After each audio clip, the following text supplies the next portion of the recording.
Olá, este é o curso de Teologia Básica do Prime Teologia. A aula de hoje focará a pessoa do Espírito Santo.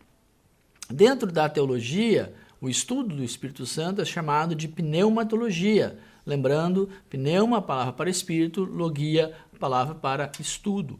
Ao estudarmos o que a Bíblia diz, é importante ressaltarmos que o Espírito Santo não é uma força, não é uma energia cósmica ou apenas uma personificação do poder de Deus. Como vimos na unidade a respeito da Trindade, o Espírito Santo é uma pessoa e a Bíblia fala sobre isso, mostrando que ele tem atributos pessoais. Ele é inteligente, ele tem emoções e ele tem vontade própria. Ele também tem atitudes que são características de uma pessoa. Ele pode revelar, ele pode ensinar, ele pode clamar, ele pode interceder, ele pode falar, ele pode ordenar, testificar, sentir, guiar as pessoas à verdade, convencer do pecado, realiza milagres e ressuscita.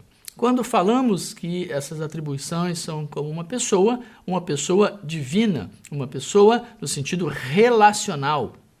E ele tem algumas atribuições que a igreja deve reconhecer em relação a ele. Por exemplo, ele deve ser obedecido.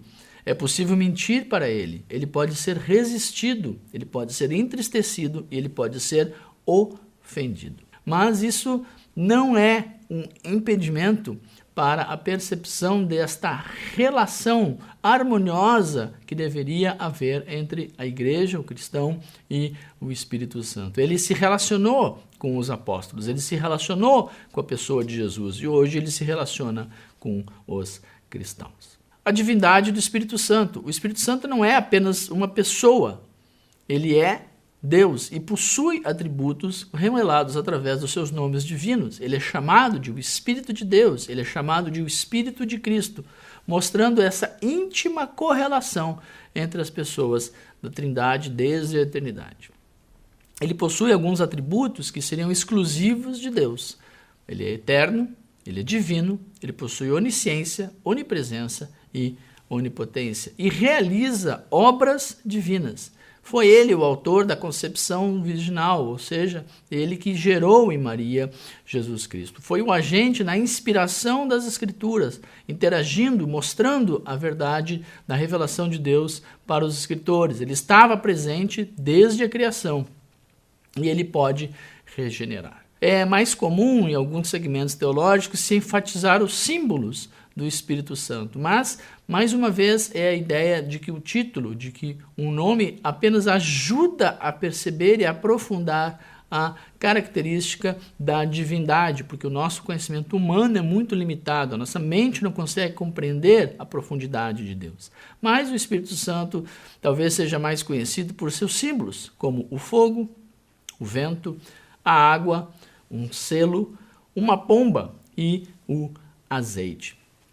Assim como Deus, as Escrituras usam vários outros títulos para mostrar e aprofundar o entendimento dos atributos do Espírito Santo. Ele é chamado, além de Espírito Santo, de o Espírito da graça, o Espírito da verdade, Espírito da sabedoria, Espírito de conselho, Espírito de temor do Senhor, Espírito de conhecimento, Espírito de entendimento, Espírito de fortaleza, Espírito da glória, Espírito de ardor, Espírito da adoção, o Espírito da promessa, o Espírito de vida, o Espírito de revelação, o Espírito de santificação, conselheiro e também testemunha. Desde o início das Escrituras, a pessoa do Espírito Santo está presente em tudo aquilo que Deus faz.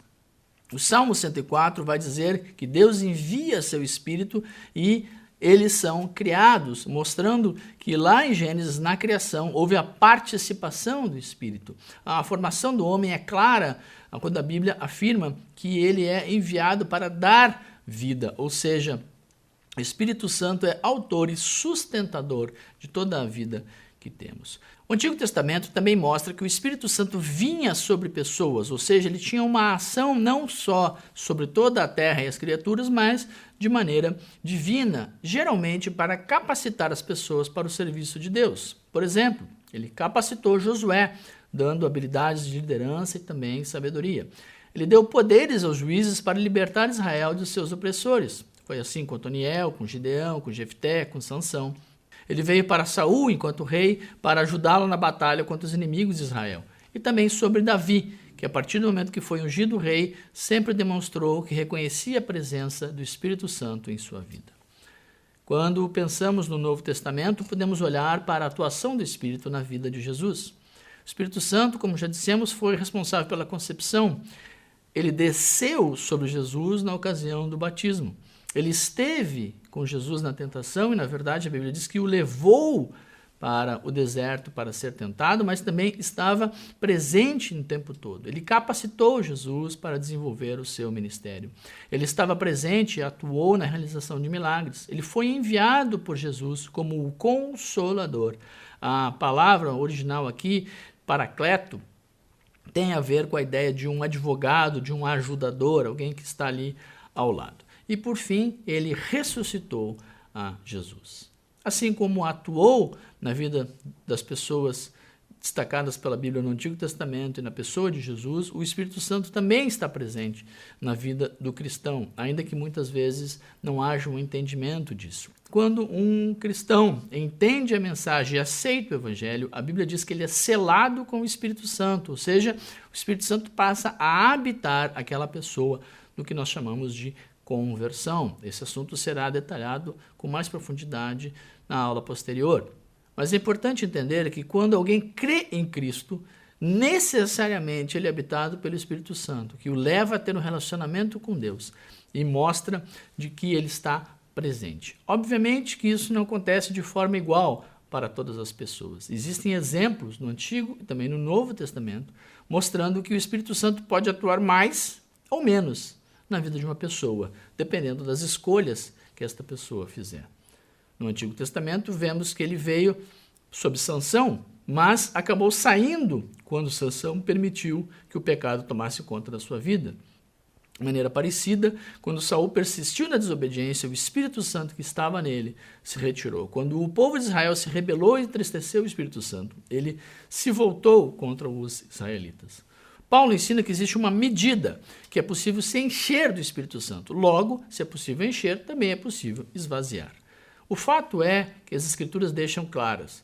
O Espírito Santo habita em todos os crentes. E essa atuação é chamada de unção, a palavra carisma no Novo Testamento original em grego. Ele concede o discernimento sobre a palavra e sobre a vontade de Deus. Ele direciona as orações de acordo com a vontade de Deus. Ele concede dons espirituais para a edificação dos crentes.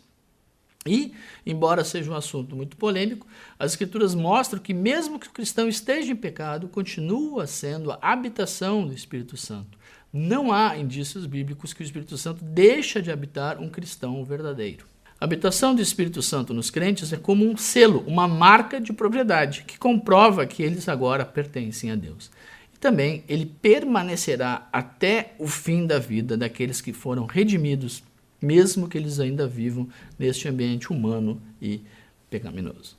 Assim como entendemos a atuação do Espírito Santo de maneira individual sobre cada cristão, existe uma atuação dele no corpo de Cristo, guiando, revelando e conduzindo a igreja. A partir do Pentecostes, a Bíblia fala que o Espírito Santo desceu e participou da criação do corpo de Cristo. Atos 2 é o texto mais conhecido e mostra que a partir dali o procedimento da igreja não foi mais condicionado apenas à sua humanidade, que havia uma atuação sobrenatural, presença do Espírito Santo na vida deles. De uma maneira geral, o Espírito Santo unifica a igreja.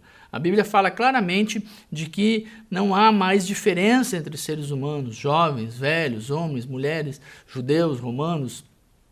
Todos que estão em Cristo são unificados pela presença e pela pessoa do Espírito Santo. O Espírito Santo purifica. A presença do Espírito Santo na igreja deve gerar uma influência positiva na edificação individual e também do corpo de Cristo. Ele ajuda a luta que temos contra a carne e contra o pecado. E ele deveria inibir os atos de pecado, tanto individualmente quanto na igreja. Porque ele é essencialmente santo, uma das principais atividades é convencer e purificar os cristãos no processo que é chamado de santificação. Ele dá evidências da presença de Deus na igreja. A obra do Espírito Santo não é chamar a atenção para si, mas ele busca glorificar a Jesus, dar testemunho dele, não só na igreja, mas também para todo o mundo. A sua atuação é distinta, mas importante, porque ele está guiando o povo de Deus e atraindo os que não eram parte desse rebanho para fazerem parte do corpo de Cristo. É ele que nos dá a segurança. O Espírito Santo é o penhor, é a garantia que temos que as promessas de Deus irão se cumprir em nós através do seu poder. Ele vai permanecer com os cristãos, vai transformar os cristãos, testificando no seu espírito de que eles são filhos de Deus e também de que Deus está conosco. Quando Jesus nos ensina a orar, ele mostra claramente que podemos ter esse relacionamento com Deus. Por isso oramos em nome de Jesus através do Espírito Santo. Ele é o responsável por fazer esta ligação entre as nossas palavras e a pessoa da Trindade. E ele ensina e ele guia o seu povo.